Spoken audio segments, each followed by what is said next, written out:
The golden stories में आपका स्वागत है। आइए सुनते हैं शरत चंद्र चट्टोपाध्याय का लिखा उपन्यास ब्राह्मण की बेटी भाग 7। आगहन महीने में आज के दिन बाद बहुत समय तक विवाह का शुभ मुहूर्त ना निकलने के कारण आज दिन भर चारों ओर शहनाई का मधुर नाद कानों में पड़कर आनंदित कर रहा है। लगता है कि छोटे से गांव के 4-5 घरों में विवाह का आयोजन है। संध्या का विवाह भी आज ही हो रहा है। अरुण अपनी जन्मभूमि और अपने मकान को छोड़ने के इरादे को अमल में नहीं ला सका और पहले की तरह ही अपने काम धंधे पर भी जाने लगा है। उसके बाहरी जीवन में किसी प्रकार के परिवर्तन के ना दिखने पर भी उसकी मानसिकता अवश्य बदल गई है। अब उसे अपने देश के प्रति किसी प्रकार का कोई लगाव नहीं रहा। वह लोक कल्याण के सभी कार्यों से अपना नाता तोड़ चुका है। वह गांव का उपेक्षित व्यक्ति समझा जाता है। इसीलिए इतने घरों में हो रहे विवाह उत्सव पर उसे कहीं से कोई निमंत्रण नहीं मिला है। ऐसा लगता है उसे समाज से बहिष्कृत मानकर सभी ने उसके लिए अपने दरवाजे बंद कर दिए हैं। वह अपने 2 मंजिले मकान के अध्ययन कक्ष में बैठा है। जाड़े का मौसम है, शाम का समय है और ठंडी हवा चल रही है, किंतु फिर भी उसने अपने मकान के द्वार बंद नहीं किए। साफ आसमान पर चमकते चंद्रमा की शुभ्र चांदनी कमरे में झांकती प्रतीत हो रही है। मकान के आंगन में उगे नारियल के पेड़ों और पत्तों पर छिटकी चांदनी बड़ी प्यारी लग रही है। अरुण इस दृश्य की मनोरमा में खोया ना जाने क्या सोच रहा है। उसने भोजन के लिए पूछने आए रसोइये को भूख नहीं कहकर लौटा दिया। सामने दीवार पर लगी घड़ी ने 11 बजने और सोने का समय होने का संकेत दिया, किंतु सोने की इच्छा ना होने पर वह अविचलित भाव से वहीं स्थिर बैठा रहा। इसी समय अचानक किसी के द्वार किवाड़ के थपथपाए जाने की आवाज सुनी तो उसे आश्चर्य हुआ, क्योंकि इस प्रकार के छोटे गांव में इतनी देर से कोई किसी के यहाँ आता जाता नहीं। उसकी इच्छा तो कौन है पूछने की हुई, किंतु उत्साह नहीं बन सका। अरुण को अधिक समय तक प्रतीक्षा नहीं करनी पड़ी। रेशमी साड़ी की तेज होती खसखस की आवाज उसके समीप आ पहुंची और इसके साथ ही कोई महिला उसके पैरों से लिपट गई। घबराकर उठ खड़े हुए अरुण ने चांदनी में महिला के रंगीन रेशमी वस्त्र देखे तो साड़ी में लिपटी महिला को पहचानने में उसे देर नहीं लगी। वे इस प्रकार घबरा गया कि उसके चेहरे का रंग उड़ गया और दिल की धड़कन बहुत अधिक बढ़ गई। लगभग आधी रात में अपने सूने घर में किसी सजी धजी रूपवती युवती के आने पर उसे सूझ नहीं रहा था कि उसे क्या करना चाहिए अथवा क्या नहीं करना चाहिए। अरुण के कुछ सोचने से पहले ही उस सुंदर युवती के फूट फूट कर रोने के कारण उसका मन एक साथ व्यथित और चिंतित हो उठा। वह परेशान था कि ये सब क्या है। 2-3 मिनटों तक स्तब्ध खड़ा रहने के बाद अरुण संभला और उसने पूछा, संध्या, संध्या, मामला क्या है? अरुण से अपनी बात कहने के लिए संध्या ने अपने सिर को ऊपर उठाया तो उसके रूप सौंदर्य को द्विगुणित कर रहे उसके रेशमी वस्त्र और आभूषण चांदनी में चमक उठे। अरुण ने अपने जीवन में सौंदर्य की ऐसी अनोखी छटा कभी नहीं देखी थी, इसलिए उसका मुग्ध हो उठना स्वाभाविक था। साथ ही संध्या के ढलकते आंसुओं से विवल हो उठा अरुण संध्या के चेहरे पर देखता ही रह गया। संध्या बोली, मैं विवाह की बेदी से उठकर तुम्हें अपना जीवन साथी बनाने और वर के खाली पड़े आसन पर बिठाने के लिए स्वयं आमंत्रित करने आई हूँ। आज ये सब करते हुए ना मैं अपने को भयभीत, ना लज्जित और ना ही किसी प्रकार से अपमानित अनुभव कर रही हूँ। इस समय मुझे तुम्हारे सिवाय कोई दूसरा व्यक्ति अपना सगा नहीं लगता। तुम ही से अपने उद्धार की आशा लेकर आई हूँ। तुम मेरे साथ चलो। अरुण ने पूछा, कहाँ चलूं? विवाह मंडप से उठ गई वर के आसन पर बैठने के लिए मेरे घर चलो, चलो अरुण। सुनकर दुखी और परेशान हुआ अरुण पूरे मामले को जानने के लिए उत्सुक हो उठा। उसे अनुमान तो हो गया कि किसी मामले पर झगड़ा हो जाने के कारण वर पक्ष वालों ने विवाह करने से इनकार कर दिया है। हिंदुओं में ऐसा होना असामान्य बात नहीं थी। शायद संध्या उसी खाली हुए आसन पर मुझे बिठाने की बात कर रही है, क्योंकि वर के बिना तो वधू का विवाह संपन्न नहीं हो सकता। अरुण को स्वयं संध्या ने और उसकी माँ ने अपने घर आने से केवल मना ही नहीं किया था, उसका खुल्लम खुल्ला अपमान भी किया था। इतने पर भी उसे इस समय कठोर व्यवहार करना उचित नहीं लगा। वह स्नेह और सहानुभूति से भरे मधुर स्वर में बोला, संध्या, इस समय तुम्हारे स्वयं इधर आने को कोई भी व्यक्ति उचित नहीं कहेगा। तुम अपने पिताजी को भेजती तो अच्छा होता संध्या। किसको भेजती? पिताजी डर के मारे ना जाने कहाँ छिपे हैं और माँ तालाब में जा कूदी है। बड़ी कठिनाई से उसे बाहर तो निकाल लिया गया है, किंतु वह सदमे से बेहोश पड़ी है। मुझे और कुछ नहीं सूझा, सीधी दौड़कर तुम्हारे पास चली आई हूँ। इतना बड़ा अपमान तथा इतनी बड़ी दुर्गति इस संसार में किसी की भी नहीं हुई होगी। भगवान ऐसा दुर्दिन किसी को भी न दिखाए। सुनकर अरुण काफी दुखी हुआ। वह बोला, मुझे तो तुम लोग अस्पृश्य और शुद्ध स्तर का व्यक्ति समझते हो, इसलिए मेरे द्वारा तुम अपने उद्धार की सोच भी कैसे सकती हो। तुम्हारे पिताजी किसी कुलीन ब्राह्मण की खोज में गए होंगे, तुम्हें घर में रहकर उसकी प्रतीक्षा करनी चाहिए थी।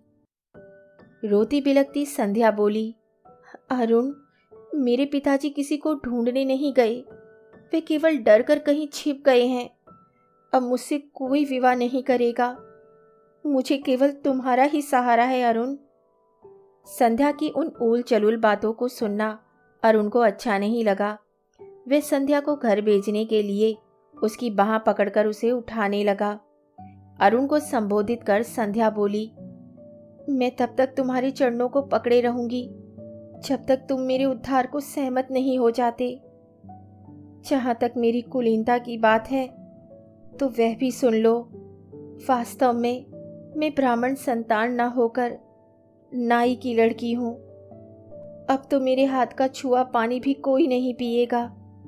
भगवान भी कितने निर्मम है, मुझे इतनी यातना देते हुए उन्हें थोड़ी सी भी दया नहीं आई।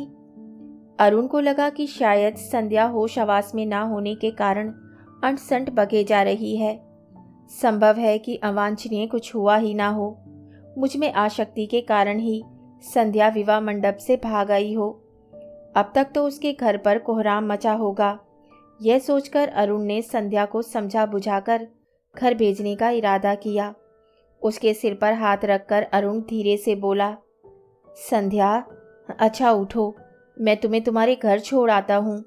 कृतज्ञता ज्ञापन के रूप में अरुण के बार बार पैर छूती हुई संध्या बोली, मुझे विश्वास था कि तुम मेरी विनती को नहीं ठुकराओगे, किंतु घर चलने से पहले मेरी बात तो पूरी सुन लो, नहीं तो क्या मालूम वास्तविकता का पता चलने पर तुम भी बदल जाओ। एक दिन हम लोगों ने तुम्हें नीच ब्राह्मण कहा था, किंतु हमें आज पता चला कि हम तो तुमसे भी निचले दर्जे के लोग हैं। उफ, ये कैसी कड़वी और लज्जित करने वाली सच्चाई है। संध्या की गहरी व्यथा से अरुण को उसके घर में सचमुच ही किसी अप्रिय घटना के घटित होने का आभास होने लगा। अतः उसने धीरे से कहा, कौन कहता है कि तुम नाई की लड़की हो और इसका क्या प्रमाण है? संध्या ने कहा, गोलोक चटर्जी इस बात को डंके की चोट से कहता है। माँ कन्यादान का संकल्प करने वाली थी। मेरी दादी पास खड़ी थी। इतने में 2 आदमियों को अपने साथ लिए मृत्युंजय खटक वहां आ गया। उन 2 आदमियों में से एक ने मेरी दादी को आवाज देकर बुलाया और पूछा, क्यों तारा दीदी, हमें पहचानती हो या नहीं? तुमने अपने लड़के का ब्राह्मण की लड़की से विवाह करके उसकी जाति तो नष्ट की ही थी, अब पोती का विवाह ब्राह्मण परिवार में करके उनकी जाति भी भ्रष्ट करने पर तुली हो। इसके बाद मेरे पिताजी की ओर उंगली करते हुए वह आदमी बोला, प्रियनाथ मुखर्जी के नाम से अपने को कुलीन ब्राह्मण कहने वाला वह व्यक्ति असल में नाई की संतान है। अरुण ने कहा, संध्या, तुम होश में तो हो? जानती हो कि तुम क्या बोले जा रही हो? संध्या ने अरुण के कथन को अनसुना करके अपनी बात जारी रखी। वह बोली, धूर्त मृत्युंजय खटक ने गंगाजल का मटका मेरी दादी के आगे रख दिया और बोला, ताराकली, सच बता कि प्रियनाथ हीरू नाई का लड़का है या मुकुंद मुखर्जी का? अरुण, मेरी सन्यासिनी दादी लज्जा से मुंह झुकाई बैठी रही और कुछ न बोल सकी। झूठ बोलती भी तो भला किस मुंह से? सत्य को झुटलाना आसान बात नहीं, इसलिए ये निश्चित है कि लोग हमें जो समझते थे वास्तव में हम वह नहीं हैं। अरुण के लिए स्वीकार करना संभव नहीं हुआ, किंतु इससे उसे काफी गहरा धक्का लगा। संध्या ने कहा, दादी के गांव के एक आदमी ने इस घटना का विवरण इस प्रकार कह सुनाया। विवाह के समय दादी 8 साल की थी। जब दादी 14-15 साल की हुई तो एक आदमी अपने को मुकुंद मुखर्जी बताकर दादी के घर में आकर रहने लगा। 2 दिन रहने के बाद वे 5 रुपया और एक वस्त्र भेंट में लेकर चलता बना। उसके बाद वह आदमी बीच बीच में आकर घर में रहने लगा। दादी के अधिक रूपवती होने के कारण उसने दादी से दक्षिणा लेना छोड़ दिया। एक दिन अचानक उसकी असलियत खुल गई। तब तक बाबूजी का जन्म हो चुका था। उफ, यदि मैं माँ होती तो उसी समय उस नाजायज बच्चे का गला घोट देती। फिर ना ही बच्चा और ना ही जननी अपयश, अपमान और निंदा का पात्र बनते। अरुण बोला, क्या थी वास्तविकता? संध्या ने कहा, रहस्य ये खुला कि उसने ये कुकर्म अपनी इच्छा से नहीं किया था। इसके पीछे मुकुंद मुखर्जी की सहमति नहीं अपितु स्वीकृति थी। सत्य कहें तो निर्देश था। बात यह थी कि एक तो मुकुंद मुखर्जी बूढ़े थे, दूसरे उनकी ना जाने कितनी स्त्रियां थीं, तीसरे वे गठिया के मरीज थे। उनकी पत्नियां तो अपने पति को पहचानती भी नहीं थी। इधर मुकुंद मुखर्जी के मन में लालच आ गया। अपनी स्त्रियों को पुत्रवती बनाने के बदले रुपया कमाने का मन बना चुके थे। इसके लिए उन्होंने हीरू नाई से साठगांठ की। मुखर्जी ने नाई से कहा, तू गले में जनेऊ डाल ले और थोड़ा बहुत ब्राह्मण कर्म सीख ले, फिर मजे का रोजगार कर। आधी कमाई तेरी और आधी मेरी रहेगी। चौंक कर अरुण ने पूछा, क्या ये सब अन्य स्त्रियों के साथ भी हुआ है? संध्या बोली, हाँ, उसने और भी 10-12 स्त्रियों को फांसा था और उनसे मोटी रकम वसूल की थी। वह तो कहता था कि काम उससे केवल मुखर्जी ही नहीं कराते, अन्य अनेक कुलीन ब्राह्मणों ने भी अपने एजेंट छोड़ रखे हैं। वे इस प्रकार के काफी लोगों को जानता है। यह सब सत्य ही होगा, अन्यथा गोलोक जैसा नर पिशाच ब्राह्मण कुल में उत्पन्न न होता। अरुण ने क्रोध और घृणा से भरे स्वर में कहा। वह बोला, दुख तो इस बात का है कि ये नीच पुरुष समाज के भाग्य निर्माता बने बैठे हैं। अपनी बात को आगे बढ़ाती हुई संध्या ने कहा, अरुण, प्रारंभ में नाई घबरा गया था और उसने कहा था, पंडित जी, धर्मराज के सामने मैं क्या मुंह दिखाऊंगा? मुखर्जी का उत्तर था, पाप है या पुण्य, गलत या सही, इसका जिम्मा मुझ पर है। तुम्हें इससे क्या लेना देना? तुम्हें तो ब्राह्मण के आदेश का पालन करना है। हीरू नाई ने पूछा, उन बेचारी अनजान स्त्रियों के पाप का प्रायश्चित कैसे होगा? यहाँ भी मुखर्जी का उत्तर था, मेरी स्त्रियों के लिए तू क्यों परेशान होता है? उनकी सद्गति अथवा दुर्गति का भार मुझ पर रहेगा, तुझे इससे क्या? तू तो केवल अपनी कमाई पर अपना ध्यान रख। इसीलिए एक दिन हमारे घर में तुम्हारी चर्चा होने पर दादी ने मुझे धकेलते हुए कहा, ना समझ लड़की, जात पात में कुछ नहीं रखा, लड़का सब प्रकार से योग्य है, उसका वर्ण कर ले। किसी की जाति वास्तव में क्या है, इसे तो केवल भगवान ही जानते हैं। जाति के आधार पर किसी का मूल्यांकन करना मूर्खता है। महत्व गुणों को देना चाहिए, जाति पाति को नहीं। मैंने उस दिन दादी को टटोला होता तो मुझे आज ये दिन ना देखना पड़ता। अरुण, अब रात बहुत हो गई है, उठो, मेरा साथ दो, मैं तुम्हें विश्वास दिलाती हूँ कि मेरा वरण करके तुम्हें जीवन में पछताना नहीं पड़ेगा। मैं तुम्हारे सहयोग, त्याग और उदारता के लिए सदैव तुम्हारी कृतज्ञ रहूंगी। अरुण निश्चल बैठा रहा और बोला, इस समय मैं तुम्हारे साथ नहीं चल सकता संध्या। आश्चर्य और दुख के साथ संध्या बोली, तुम नहीं चलोगे तो मैं अकेली किसी को कैसे मुंह दिखाऊंगी? संध्या के इस प्रश्न का उत्तर अरुण आसानी से ना दे सका। वह बोला, संध्या, मैं क्षमा याचना करता हूँ। मुझे सोचने विचारने के लिए थोड़ा समय चाहिए। काफी देर तक संध्या अंधेरे में अरुण के चेहरे को ताकती रही, फिर उठकर खड़ी हो गई और बोली, सारा जीवन पड़ा है, आराम से सोचो। मैं भी तो अब तक सोचती ही रही हूँ और अब किसी निर्णय पर पहुंची हूँ। हाँ, तुम्हें भी सोचने के लिए समय चाहिए। बिल्कुल ठीक है। उठकर जाती संध्या ने अपने सिर से खिसके आंचल को संभाला, लेकिन अपनी वेशभूषा, अलंकार और साज सज्जा को देखकर उसे रोना आ गया। क्या किसी ने सोचा होगा कि दुल्हन की यह दुर्गति होगी? संध्या ने अरुण को प्रणाम किया और फिर अपने कमरे से बाहर निकल पड़ी। संध्या को अकेले रात के समय जाते देखकर अरुण चिंतित हो उठा। उसके साथ जाने के लिए वे अपने नौकर शिब्बू को आवाज देने लगा, लेकिन शिब्बू से वापसी उत्तर ना पाकर स्वयं संध्या के पीछे दौड़ पड़ा। प्रियनाथ दिए की रोशनी में बक्सों में से अपनी जरूरत के कुछ सामान को निकालकर थैले में डाल रहे थे कि उन्होंने बाबूजी की आवाज़ सुनी तो चौंक उठे। वास्तव में वे छिपकर तैयारी कर रहे थे, अतः हाथ में पकड़े सामान को एकदम नीचे रखकर उन्होंने उत्तर दिया, क्या संध्या बेटी है? बस जाने वाला हूँ, अब अधिक देर नहीं। अपने आंसुओं को छिपाती हुई संध्या बोली, बाबूजी, ये कैसी बात कर रहे हो?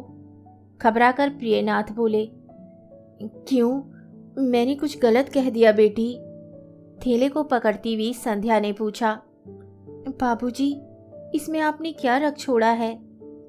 भेद खुल जाने से घबराए प्रियनाथ ने बात टालने की गरज से कहा, बेटी कुछ नहीं, इसमें तो मैंने 2-4 दवाइयाँ और उसके साथ मेटेडेरिया मीडिया की छोटी प्रति रखी है। सोचता हूँ कि उतना कुछ रखूं जितना अपने से उठाया जा सके। किसी नई जगह पर भी समय बिताने के लिए थोड़ा बहुत प्रैक्टिस कर लेने में कुछ हर्ज तो नहीं। तो क्या माँ आपको ये सब नहीं लेने देती?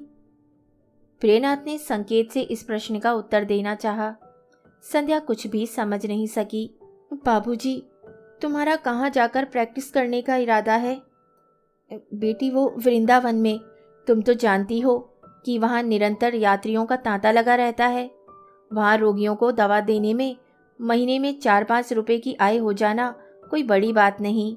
इतनी तो निश्चित ही है, इस राशि में मेरी गुजर बसर हो ही जाएगी। बाबूजी, ऐसी क्या बात है? वहाँ तो इससे कहीं अधिक आय हो जाया करेगी, किंतु वहाँ तुम्हारी किसी से जान पहचान ही नहीं। नए स्थान पर कहाँ भटकते फिरेंगे?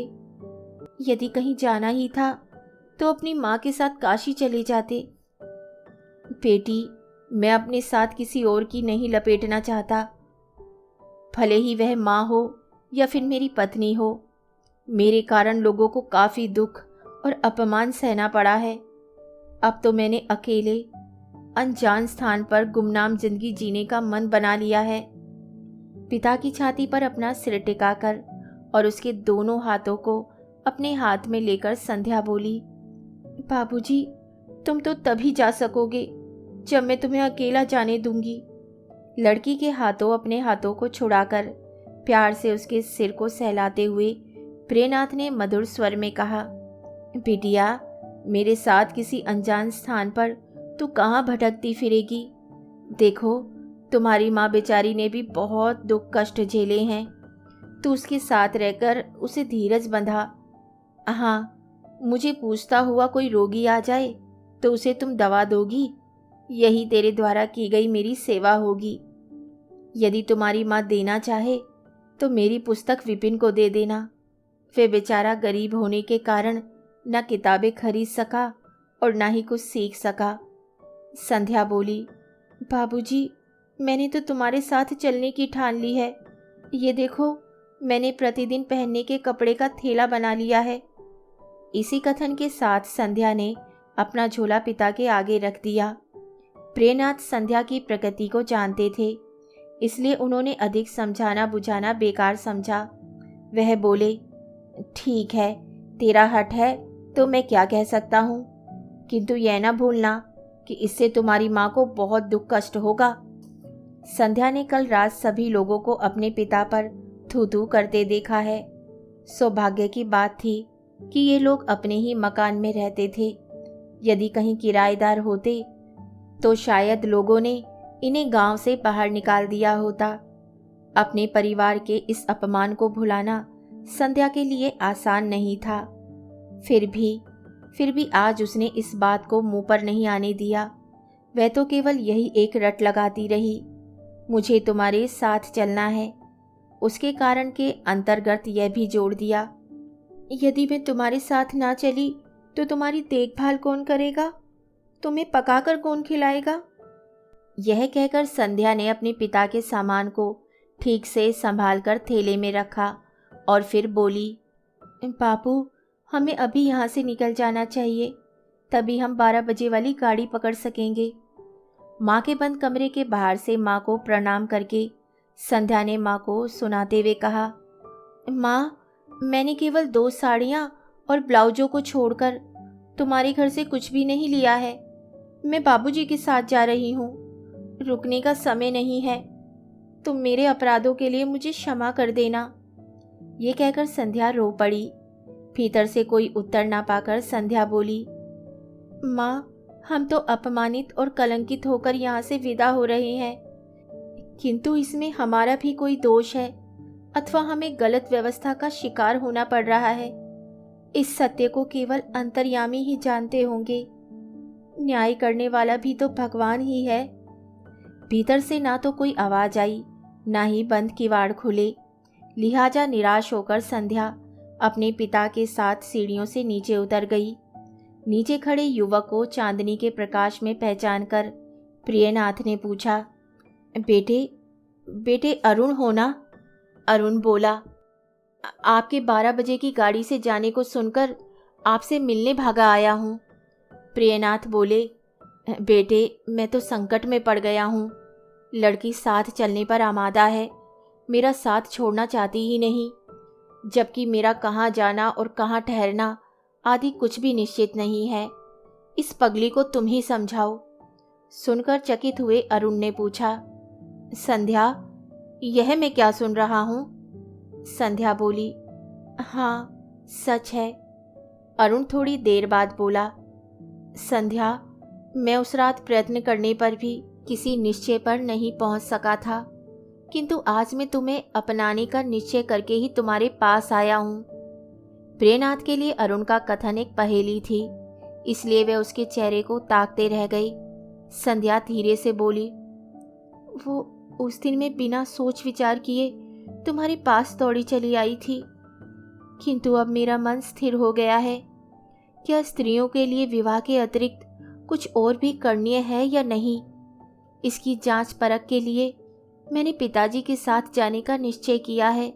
अब रुकने का समय नहीं अरुण, मैं तुमसे करबद्ध होकर क्षमा याचना करती हूँ। ये कहकर संध्या पिता का हाथ पकड़कर चल पड़ी तो अरुण भी साथ चल दिया। संध्या ने अरुण की ओर उन्मुख होकर कहा, भैया तुम लौट जाओ, तुम्हारा हमारे साथ चलना ठीक नहीं। अरुण ने कहा, संध्या, क्या ऐसे दुख कष्ट में तुम्हारी माँ को अकेली छोड़कर चल देना तुम्हें सही लगता है? संध्या बोली, आज तक भाग्य में दोनों माता और पिता का संग लिखा था, सो दोनों की सेवा की और प्यार पाया, किंतु आज दोनों में से एक को छोड़ना आवश्यक हो गया है। सोचती हूँ कि माँ अपने लिए जुगाड़ कर लेगी। इसी गांव की बेटी है, फिर कल आए तमाशबीनों में से कुछ माँ के लिए किसी प्रायश्चित की बात भी कह रहे थे, अतः उनकी देखभाल तो हो ही जाएगी, किंतु बाबूजी की प्रति तो सहानुभूति रखने वाला कोई भी नहीं, इसीलिए मैंने उनके साथ जाने का निर्णय किया है। इसी के साथ वे दोनों बाप बेटी फिर आगे चल दिए। रास्ते में उन्होंने लोगों को विविध मिष्ठानों की प्रशंसा करते और पान चबाते हुए अपने सामने से गुजरते देखा।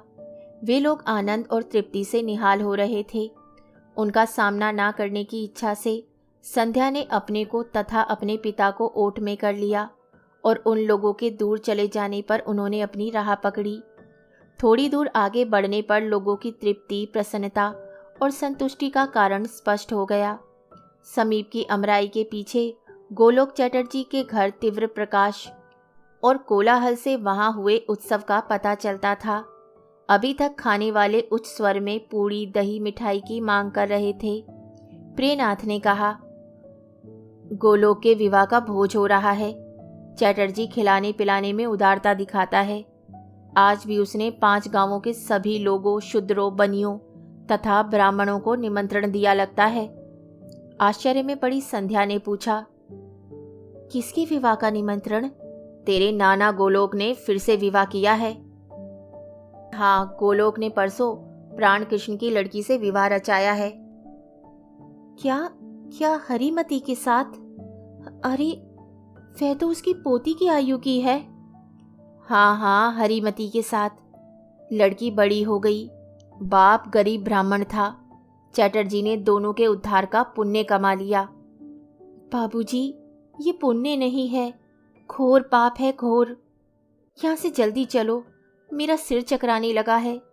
कुछ देर और यहाँ रुके तो मैं मूर्छित होकर गिर पड़ूंगी। ये कहती हुई संध्या पिता को घसीटकर स्टेशन की ओर चल दी। गाड़ी के आने के समय से आधा घंटा पहले स्टेशन पर पहुंच गई। गांव का छोटा सा स्टेशन था और रात का समय था। अधिक लोग नहीं थे। प्लेटफार्म के एक और वृक्ष के नीचे अकेली बैठी एक स्त्री ने प्रियनाथ को देखते ही कपड़े से सिर को ढक लिया। प्रियनाथ एक ओर हट गई, किंतु संध्या ने पहचान लिया और फिर आश्चर्य प्रकट करती हुई बोली, ज्ञानदा दीदी, तुम यहाँ इस समय और वह भी अकेली? ज्ञानदा संध्या को अपने पास खींचकर उससे लिपट गई और फिर बिलखने लगी। संध्या तो अपने ही दुख को गहनतम मानकर व्यथित थी। उसे क्या मालूम है कि इस गांव में उससे भी अधिक दुखी, अपमानित और कलंकित कोई दूसरी महिला भी है। संध्या को ज्ञानदा के दुर्भाग्य की कोई जानकारी नहीं थी। सब कुछ जानने वाले प्रियनाथ भी परेशान हो उठे। संध्या ने पूछा, दीदी, तुम्हें कहाँ जाना है? गला रुंध जाने के कारण ज्ञानदा कुछ साफ नहीं कह सकी। रुक रुक कर बोली, मैं क्या जानूं कि मुझे कहाँ जाना है। इसके बाद काफी देर तक खामोशी छाई रही। गाड़ी के आने का समय समीप होने के कारण टिकट खरीदना था। अतः प्रियनाथ ने पूछा, ज्ञानदा, क्या तुमने टिकट खरीद लिया है या तुम्हारा टिकट भी खरीदना है? ज्ञानदा ने सिर हिलाकर कहा, खरीदा तो नहीं है। टप टप आंसू बहती हुई ज्ञानदा बोली, बाबू, आप लोगों को कहाँ जाना है? वृंदावन। क्या संध्या भी वृंदावन जाएगी? हाँ। आंचल की गांठ को खोलकर रुपए प्रियनाथ के चरणों में रखती हुई ज्ञानदा बोली, मेरे पास यही 50 रुपए हैं। मुझे नहीं मालूम कि वृंदावन का कितना भाड़ा लगता है। एक टिकट मेरे लिए भी खरीद लीजिए और मुझे केवल वहां तक ले चलिए। वहां पहुंचते ही मैं अपने आप आपसे अलग हो जाऊंगी। आपको किसी संकट में नहीं डालूंगी। प्रियनाथ कुछ देर चुप रहे, फिर बोले, चलो, हमारे साथ ही चलो। जो भी होगा देखा जाएगा। कहानी सुनने के लिए धन्यवाद। तो इसी के साथ मैं आपसे विदा लेती हूँ और कल फिर मिलती हूँ एक नई कहानी के साथ।